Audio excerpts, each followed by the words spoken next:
All right. Hey guys, welcome to another episode of the Ultimate Edge webinar series. John Murphy couldn't be with us today, so I am filling in. I'm usually the one sending the emails and the invites out. My name's Brittani Wortham. And today we have Tom Howell with Tax Street. Tom is also John's tax. Are you his CPA or tax guy? I think he calls enrolled you agent. Enrolled agent, yeah. Which an enrolled agent, correct me if I'm wrong, but that means that you've been trained by the IRS to do taxes. Is that correct? It means I'm licensed federally Okay. by the Department of Treasury instead of by the Board of Accountancy in the state as a CPA is. Okay. So that's pretty good because CPAs, they kind of know bookkeeping, right? But you know taxes really well. Yes. Perfect. Okay, well, and you're going to share a presentation with us today. So I'll let you go ahead and get that shared on your screen, and then you can take the floor. Sounds good. Okay, do you see that okay? Yep, sure do. Okay. So I want to talk about the tax strategies that help build and maintain wealth. And all of us feel like we pay excess of taxes. So what we want to do is figure out a tax strategy around paying excess taxes. So before we get started, I want to start with a little bit of tax humor. And my slides are not advancing. Hold on. No worries. There we go. So one thing, Albert Einstein, one of the smartest men we've ever known, said the hardest thing in the world to understand is the income tax. So even at that point, you know, that's a tough one. I like the next one too from Mark Twain. He said that the only difference between a taxman and a taxidermist is that the taxidermist at least leaves you the skin. So I can't hear anyone chuckling, but it'd be good if they were.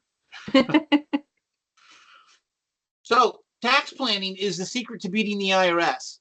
So the courts have said over and over again that there is nothing wrong with arranging your affairs and your transactions in such a way as to minimize the hit of taxes.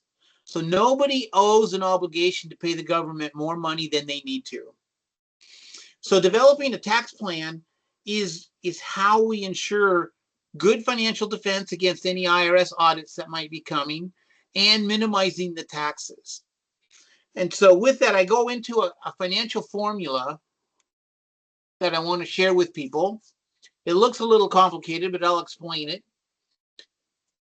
Our net worth, in order to grow and beat inflation, has to grow faster than the rate of inflation minus your tax drag. So an example would be here, inflation is running 4% and you have a 30% tax rate.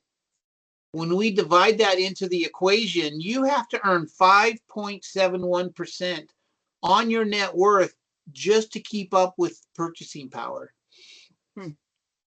So think of it like right now, your monthly income can buy so many bags of groceries.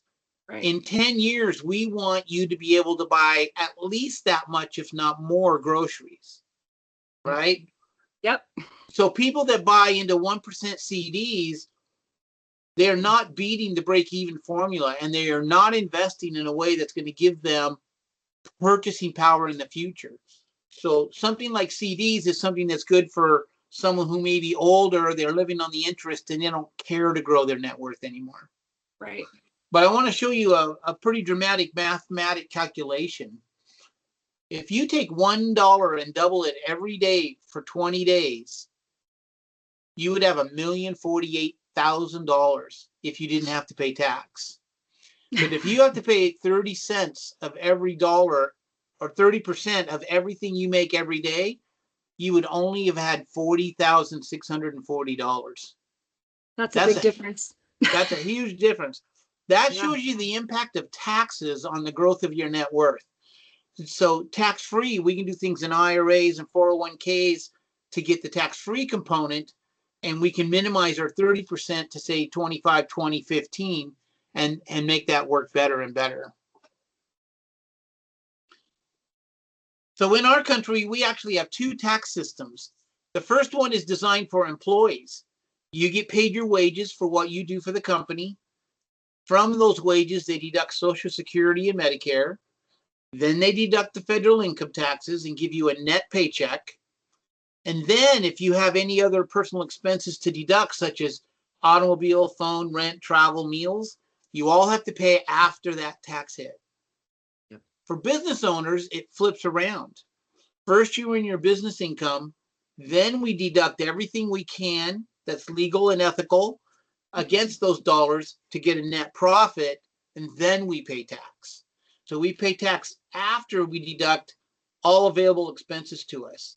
And then the net profit is only the amount that we pay the Social Security, Medicare taxes on. So being a business owner of any kind usually gives you an advantage on the tax front over just an employee. Any questions so far? They can type in questions, can't they? Yep, we have the Q&A chat box. And so if you guys have any questions, go ahead and put those in and I will read those out for Tom and we'll get those answered for you. Okay. People often ask me what entity they should be doing their business in. And so there's basically 4 types that are most common. One is sole proprietor, the limited liability company, the S Corp, and the C Corp. So the right answer all depends upon how much are you going to earn this year? How much does the whole household make? Do you need to deduct health insurance, retirement plans, things like that? So some entities let us have an advantage on one of those fringe benefits and some do not. So the real structure of what to do for entities has to do with how those questions are answered. So there's no one answer that I can give for everybody, but I do encourage people to think about using entities as a way to move or shelter the income from taxes. Here's a common strategy I use with real estate investors. They might have LLCs that are holding their houses, as we see on the left. And then we also create an S Corp in which they can put in ordinary income, such as property management fees, flip income, or if they're earning commissions or fees, say as a real estate broker. Then from that S Corp, they pay for their car, their phone, their 401k, their health insurance, meals when they're meeting with clients. And so that kind of structure gives us the ability to move the income around in a way that minimizes the taxes. And both look like good options. Well, you want both sets of entities. Yeah. You want the LLC for asset protection on the assets. The management S Corp is how we deduct all the other expenses. Yeah. So this is really just doesn't say much. We form an LLC, we elect the S status, put ourselves on payroll, begin our fringe benefits, fund our qualified retirement plan. That's my kind of my track of choice for most people, real estate brokers, real estate flippers. That's what works best for them. So we talk a lot about business deductions.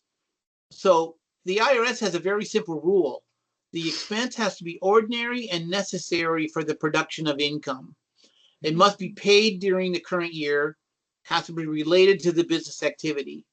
I call it the red face test. It also must be reasonable. If you can say with a straight face without blushing to the IRS auditor that, yes, that sailboat that's in my backyard was necessary for my business, then maybe the sailboat becomes a deduction. Got it. There are people that take some pretty wild deductions, and there's some that have been allowed by tax court. There is some court cases where, like, a Hollywood actress might go through cosmetic surgery to enhance her ability to get higher paychecks for her acting career. That would be deductible if you can tie it into the production of income, whereas all the rest of us can't deduct those things. Right. But some of the common deductions that the IRS gives us include the insurance, the credit card interest if we use those credit cards to fund our business, the utilities, office supplies, software, so on. Auto mileage is a big deal. That's what I'm going to talk about next. We also have the ability to write off upfront a lot of equipment purchases. So if you were in an asset-heavy business, we could decide, let's buy a bunch of assets here at the beginning of the year or at the end of the year and write off the whole thing for the whole year to shelter some taxes. One thing that a lot of people miss is the cost of their vehicle. Hmm. So here's what the IRS or what the AAA says was the driving cost during 2024. So even driving a small sedan was 61 cents, but by the time you get into a pickup truck or a larger SUV, you're well over $1 a mile in operating costs. And this year, the IRS is giving us only 70 cents a mile. So a lot of people like to fall back to the mileage only method.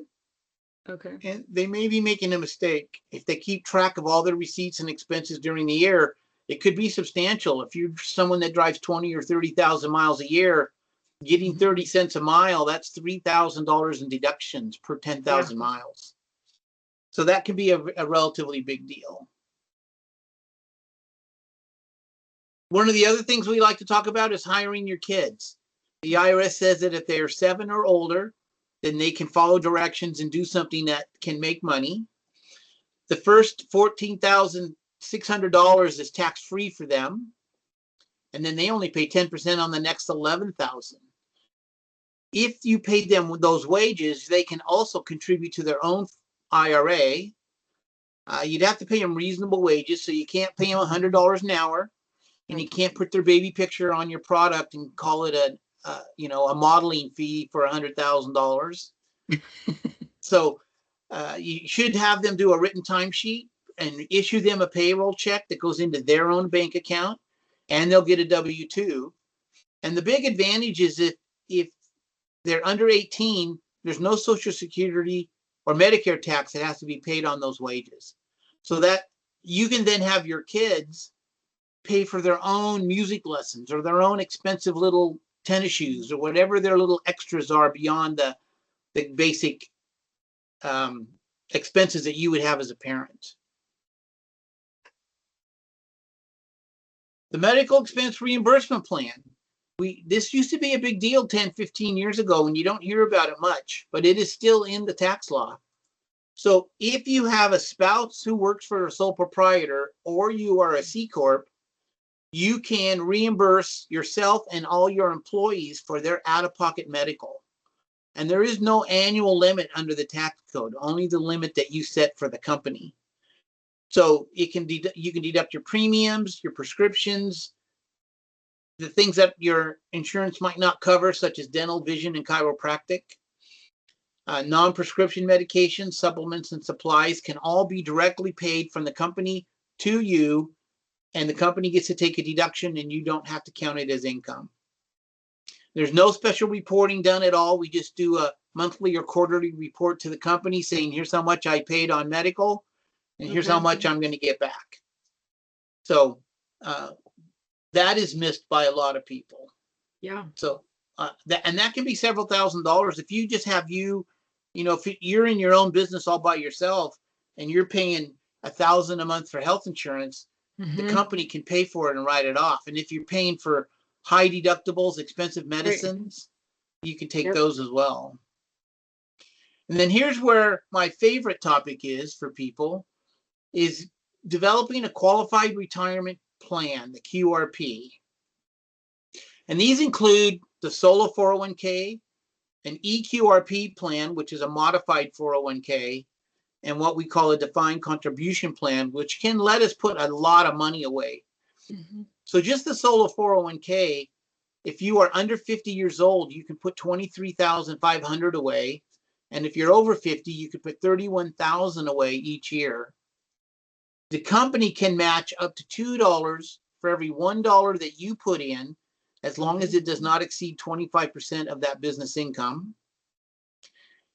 And it's only the match on the 23.5.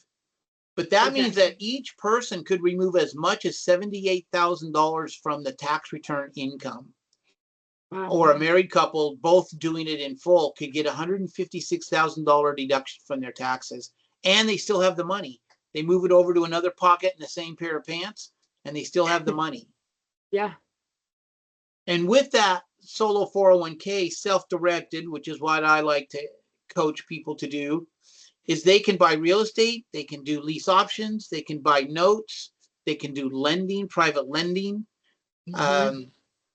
So you could I wouldn't necessarily do a full rehab in a retirement account, but I would flip a contract in a retirement account for a fee occasionally. So all of those are ways to get excessive rates of return on our IRAs or 401ks and save taxes along the way by contributing.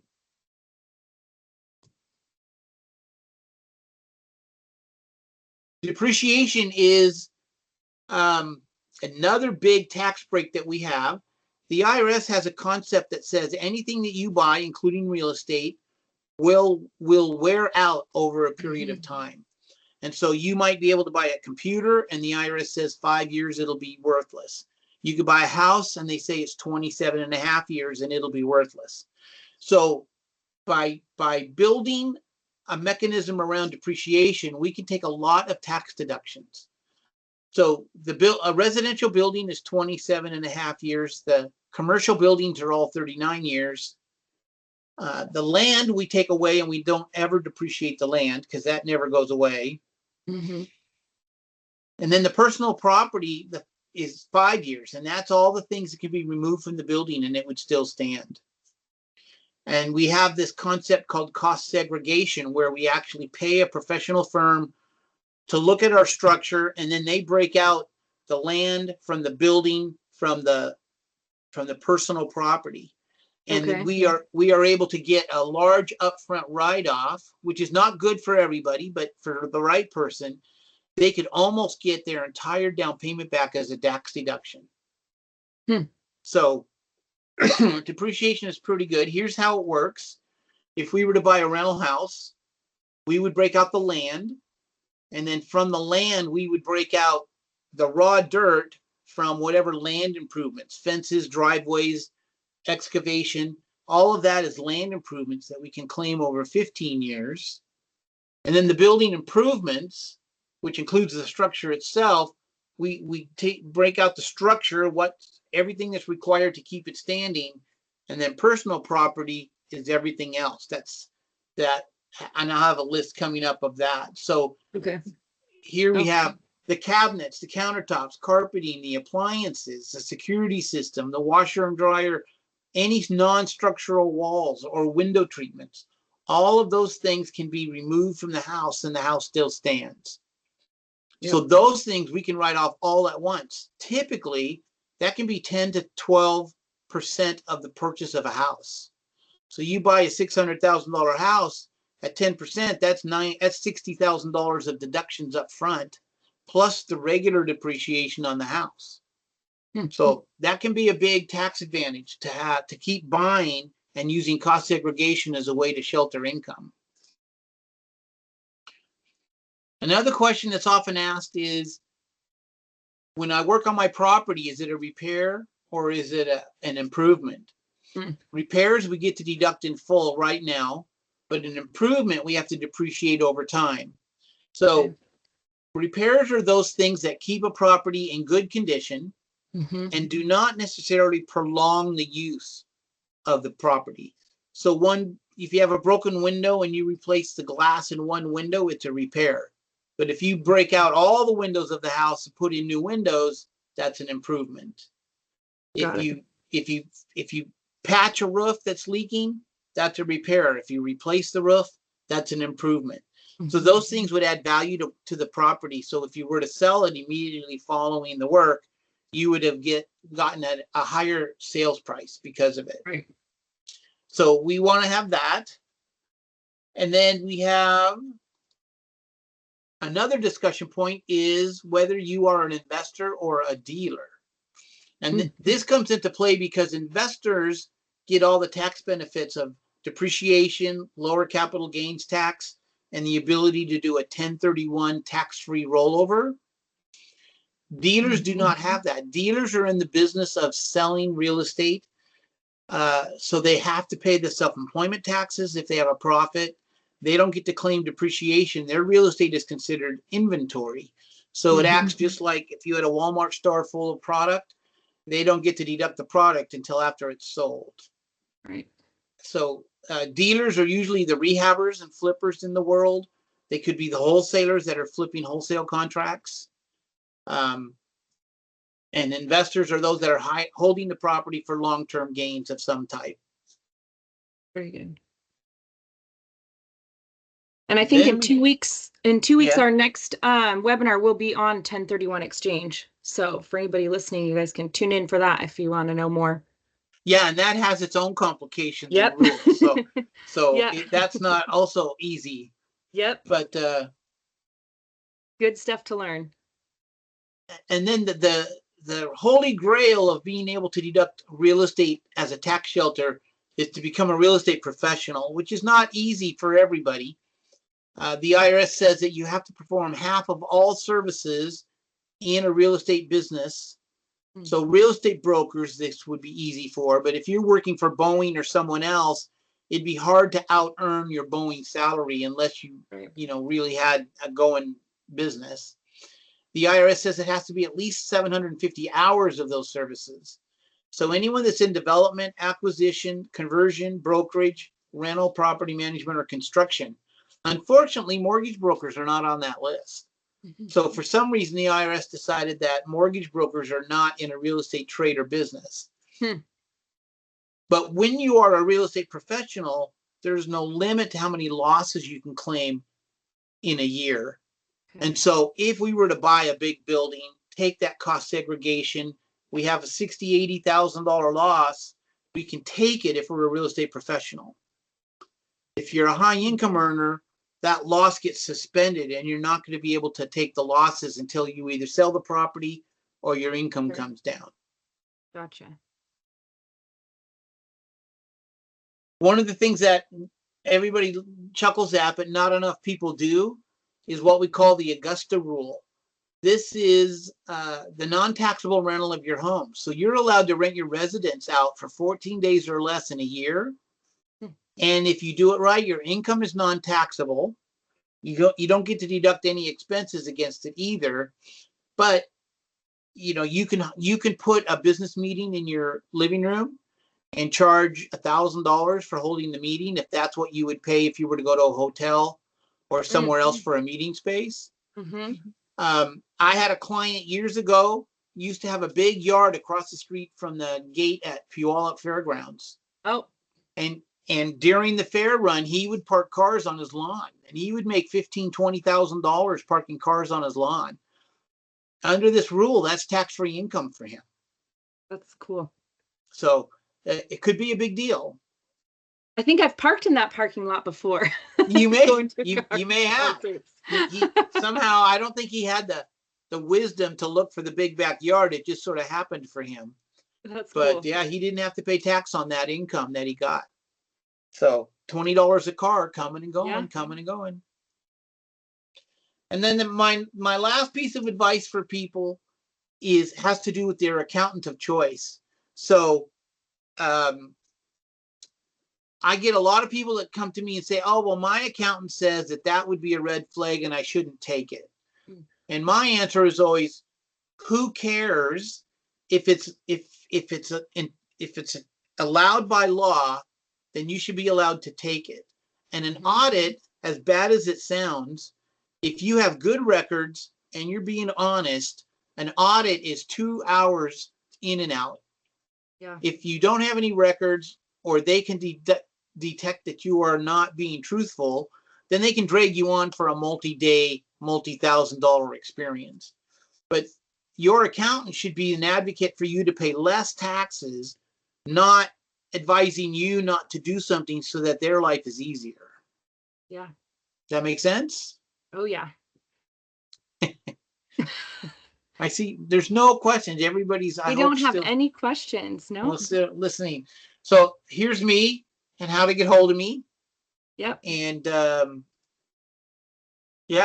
it's